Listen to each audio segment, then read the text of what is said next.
Nabi Idris As adalah salah satu nabi yang memiliki keistimewaan luar biasa dalam sejarah Islam. Beliau dikenal sebagai sosok yang bijaksana, gemar menulis, serta orang pertama yang mengenakan pakaian berjahit. Namun, salah satu mukjizat terbesar Nabi Idris adalah perjalanan beliau ke langit. Bagaimana kisahnya? Apa hikmah yang bisa kita ambil?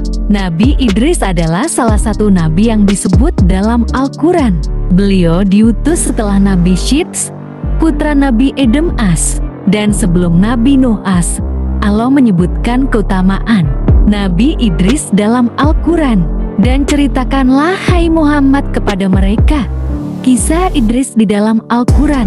Sesungguhnya ia adalah seorang yang sangat membenarkan dan seorang nabi. QS Maryam 56-57. Para ulama menjelaskan bahwa Nabi Idris diberikan kebijaksanaan, kecerdasan, dan ilmu pengetahuan yang luas. Beliau dikenal sebagai orang yang pertama kali menulis dengan pena dan mengajarkan ilmu astronomi serta ilmu hitungan kepada kaumnya. Dalam hadis yang diriwayatkan oleh Ibnu Hibban dan Al-Hakim, Nabi Idris disebut sebagai orang yang banyak beribadah dan selalu berbuat baik. Disebutkan juga bahwa Allah mengangkatnya ke tempat yang tinggi, dan kami telah mengangkatnya ke tempat yang tinggi. IS Maryam 57. Ayat ini menunjukkan bahwa Nabi Idris diberikan kedudukan khusus oleh Allah. Sebagian besar tafsir menyebutkan bahwa beliau diangkat ke langit sebelum wafatnya.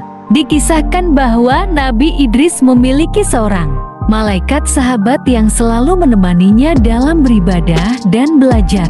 Suatu hari, malaikat tersebut menawarkan untuk membawanya mengunjungi langit. Saat mereka naik ke langit pertama, mereka bertemu dengan para malaikat yang sedang beribadah.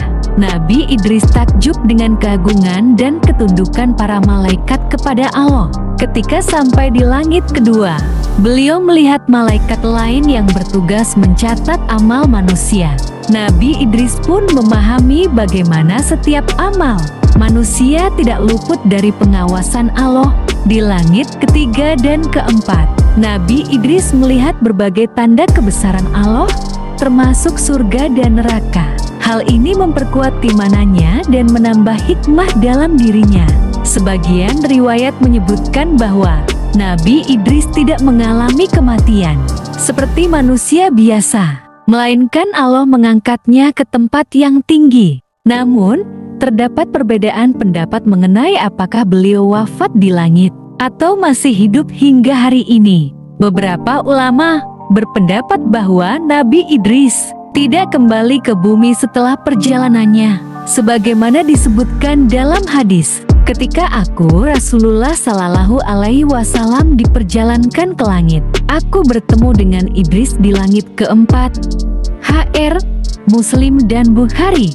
Hadis ini menunjukkan bahwa Nabi Idris berada di langit keempat saat Rasulullah Shallallahu Alaihi Wasallam melakukan Isra Miraj. Kesabaran dalam menghadapi ujian sebagai umat muslim. Kita bisa mengambil pelajaran dari kisah ini dengan meningkatkan iman, memperbanyak amal syalih, dan terus menuntut ilmu. Jangan lupa like, komen, share, dan subscribe agar tidak ketinggalan kisah inspiratif lainnya.